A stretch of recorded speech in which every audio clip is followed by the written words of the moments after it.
check this out. Come here. It's showtime. Good evening and welcome to Tucker Carlson Tonight. So if you're the White House press secretary, and thank God you're not, but if you were, you would have two tasks every day.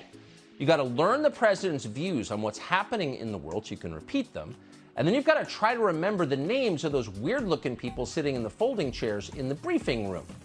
Oh, really? Yeah. Oh, no. So it's not an easy job, but it's not a very rewarding one either. You're not making policy, you're not making decisions, you're repeating the party line. Under normal circumstances, it takes a lot more creativity to say sell lipstick for L'Oreal than it does to be White House press secretary. They're all worn out by the end. Except under Joe Biden. It's a totally different job under Joe Biden. The rules have changed. If you're Joe Biden's press secretary, you've got to be able to think on the fly because your boss can't.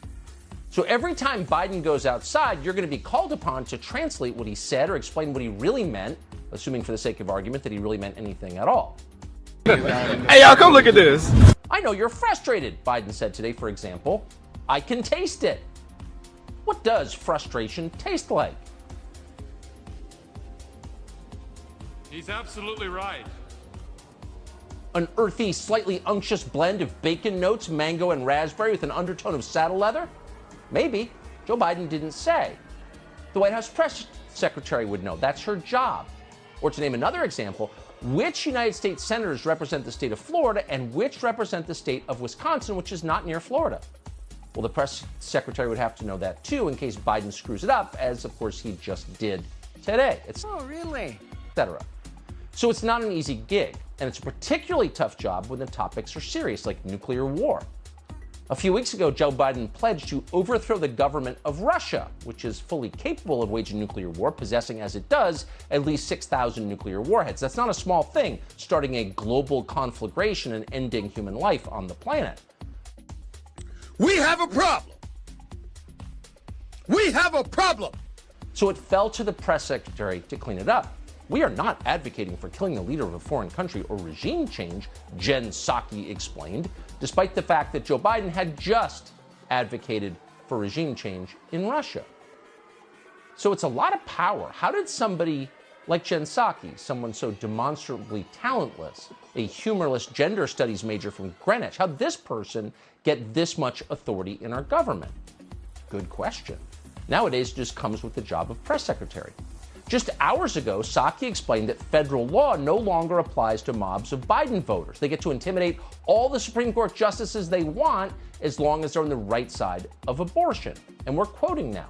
We certainly continue to encourage protests outside judges' homes, she said, and in so saying, reversed hundreds of years of policy and tradition and took yet another blow against civilization and decency.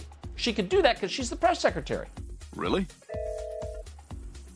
She's Jen Psaki, or was. Next week, she's headed to MSNBC for a new life as a cable news contributor. Wish her luck, of course. Good luck, Jen Psaki.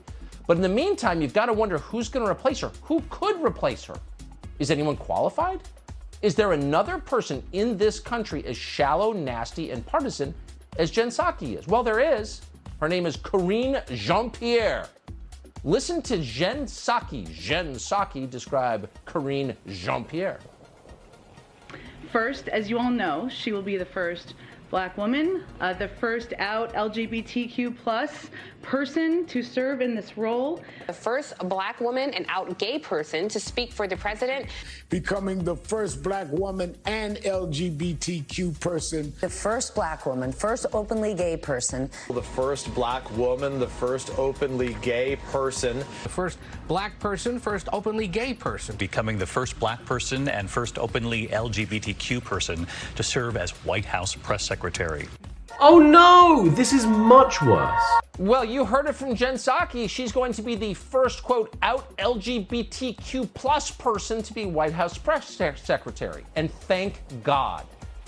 But before you light a candle and begin tonight's celebrations, a quick question.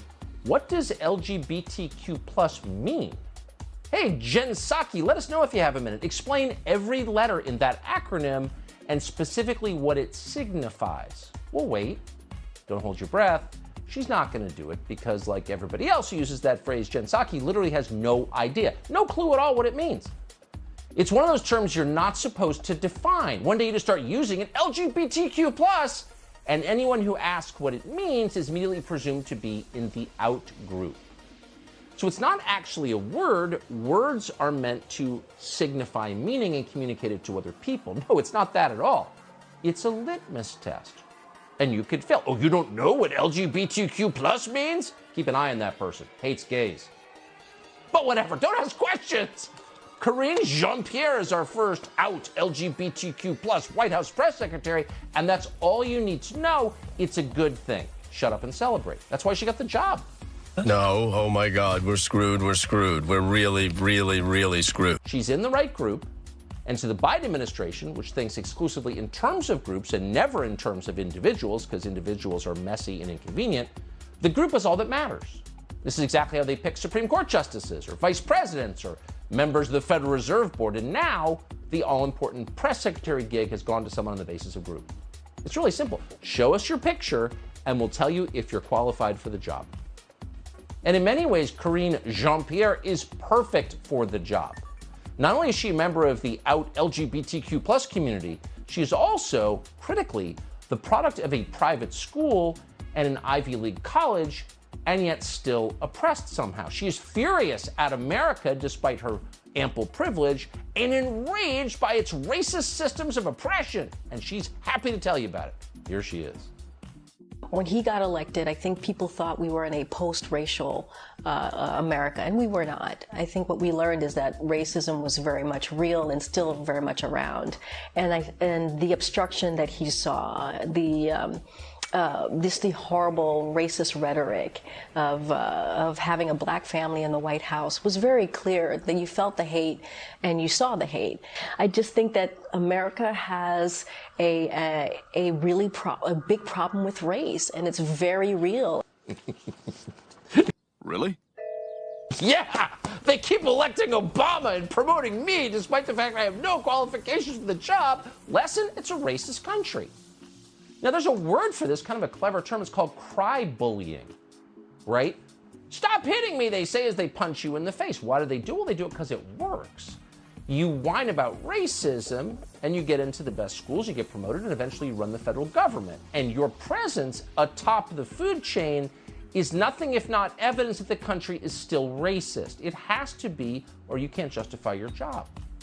Kind of an amazing scam people like Karine Jean-Pierre have going. She's perfected it. She used to work for MSNBC. She knows the script cold.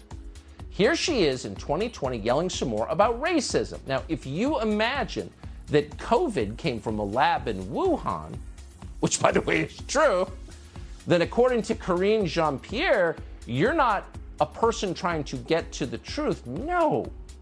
Can you guess what you are? You're racist. The easy pivot is race, is ethnicity. Yeah. You say it's a foreign virus. I've noticed people tweeting Chinese coronavirus. That's what Tucker Carlson said, right? Yeah. When you look at Fox News was racist before coronavirus. They are racist during the coronavirus. Fox News will be racist after the coronavirus. So there is nothing new here. So criticizing the Chinese government, the most powerful organization in the world, is racist. Of course. It's been 84 years